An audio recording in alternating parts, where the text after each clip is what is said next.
இந்த ரிவ்யூவில் எந்த மூவி பற்றி பார்ப்போம்னா Parandhu Po. Director Ram, music director Yuvan Shankar Raja and Santhosh Dhayanidhi, actor Mirchi Shiva, Grace Antony, Anjali, Mithul Ryan, Vijay Yesudas, Balaji Sakthivel, Sreeja Ravi மற்றும் பலர் நடிச்சிருக்காங்க. படத்தோடைய ஸ்டார்டிங்கில் மிர்ச்சி சிவா மற்றும் கிரேஸ் அந்தனி ஹஸ்பண்ட் ஒய்ஃபாக இருக்காங்க. அவங்களுக்கு 8 வயசு பையன் இருக்கார். அவர் தான் மிதுல் ரயன். இவங்களுக்கு ஃபினான்ஷியல் இஷ்யூ இருக்குது, இஎம்ஐ கட்டணும் அப்படின்ற காரணத்தால் வெவ்வேறு இடத்துல வேலை செய்கிறாங்க.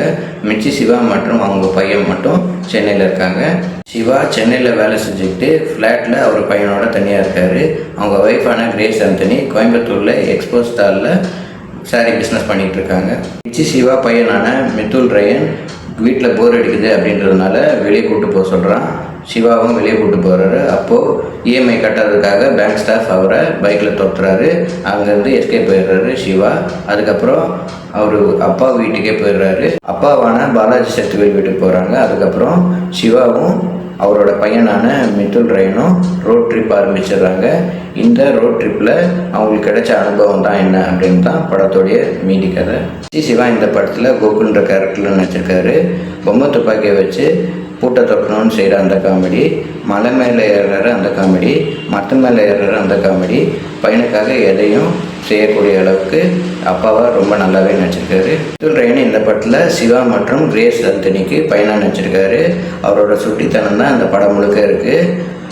வாத்து முட்டையிலேருந்து டைனோசர்ஸ் வரும்னு சொல்கிற அந்த சீனு, சிவாவை லயர்னு சொல்லி அலைய விடுற அந்த சீனு, அடம்பிடிச்சி காரியத்தை சாதிக்கிற அந்த சீனுன்னு ரொம்ப நல்லாவே பண்ணியிருக்காரு. கிரேஸ் அந்தனி இந்த படத்தில் சிவாவுக்கு ஒய்ஃபாக நடிச்சிருக்காங்க. மேக்ஸிமம் சீனில் சிவாவோட ஃபோனில் பேசுகிற மாதிரி தான் சீன் அமைஞ்சிருக்கு. அப்புறம் அவங்களுக்கு ஒரு சில இமோஷனல் சீன் இருக்குது. அந்த சீனில் ரொம்ப நல்லாவே ஸ்கோர் பண்ணியிருக்காங்க. அஞ்சலி இந்த படத்தில் சிவாவோட சைல்ட்ஹுட் ஃப்ரெண்டாக நடிச்சிருக்காங்க. அதுக்கப்புறம் ஒரு சில சீனில் ரொம்ப இயல்பாகவே ரொம்ப நல்லாவும் நடிச்சிருக்காங்க. அஜு வர்கீஸ் அஞ்சலிக்கு ஹஸ்பண்டாக நடிச்சிருக்காரு. பாலாஜி சக்திவேல் சிவாக்கு அப்பாவும் நடிச்சிருக்காரு. ஸ்ரீஜா ரவி சிவாக்கு அம்மாவும் நடிச்சிருக்காங்க. விஜய் யேசுதாஸ் மிதுல் ரயனுடைய ஃப்ரெண்டுக்கு அப்பாவை நடிச்சிருக்காரு. எல்லாருமே கேரக்டர் ரொம்ப நல்லாவே பண்ணியிருக்காங்க. படத்தோடைய பாசிட்டிவ் நெகட்டிவ் ரெண்டுமே பார்த்துலாம். இந்த movie road musical comedy movie அப்படின்றதுனால படத்தில் ட்விஸ்ட் அண்ட் டர்ன் எதுவும் இருக்காது. வில்லன் யாரும் இருக்க மாட்டாங்க. இவங்களும் ஒரு லட்சியத்தை அடையணும் அப்படின்ற மாதிரி எதுவும் இருக்காது. இவங்களுடைய ரோட் ட்ரிப்பில் நாமளும் ட்ராவல் பண்ணுற மாதிரி தான் ஒரு ஃபீல் குட் மூவியாக எடுத்திருக்காங்க.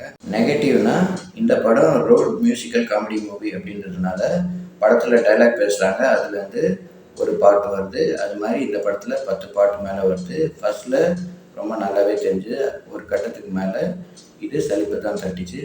டைரக்டர் ராம் ரீசெண்ட் இயர்ஸில் அவர் எடுத்த மூவினா தக்க மீன்கள், தரமணி மற்றும் பேரன்பு.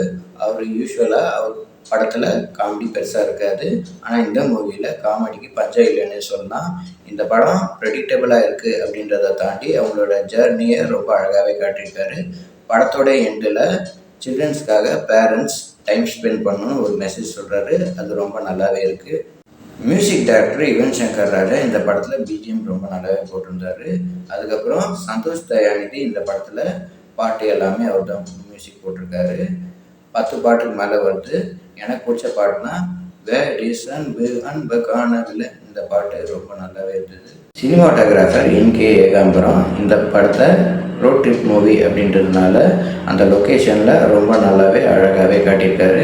படத்தோடைய ப்ளஸ் மிதுல் ரயன் அவருடைய சுட்டித்தனம் ரொம்ப நல்லாவே இருந்தது. அவர் ஸ்கேட்டிங் பண்ணுற சீனு, கிளைமேக்ஸ் போர்ஷன் கிட்ட பிஸ்கெட் ஸ்மெல் அடிக்குது அப்படின்ற சீனு, அதுக்கப்புறம் சிவா கிட்ட ப்ராமிஸ் வாங்குற சீனு ரொம்ப நல்லாவே நடிச்சிருக்காரு. அடுத்த ப்ளஸ் சிவா ரீசெண்ட் இயர்ஸில் நடித்த படம் எல்லாமே ஃப்ளாப் தான். இந்த genre road musical comedy genre. இந்த ஜேர்னர் அவருக்கு இதுதான் ஃபர்ஸ்ட் டைம்.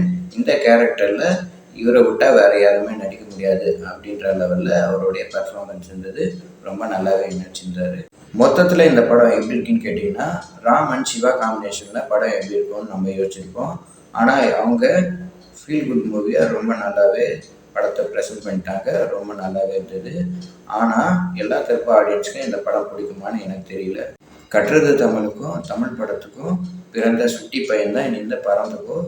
இந்த மாதிரி வீடியோ பார்க்கணுன்னா எங்கள் சேனல் லைக் பண்ணுங்கள், ஷேர் பண்ணுங்கள், சப்ஸ்கிரைப் பண்ணுங்கள். தேங்க்யூ.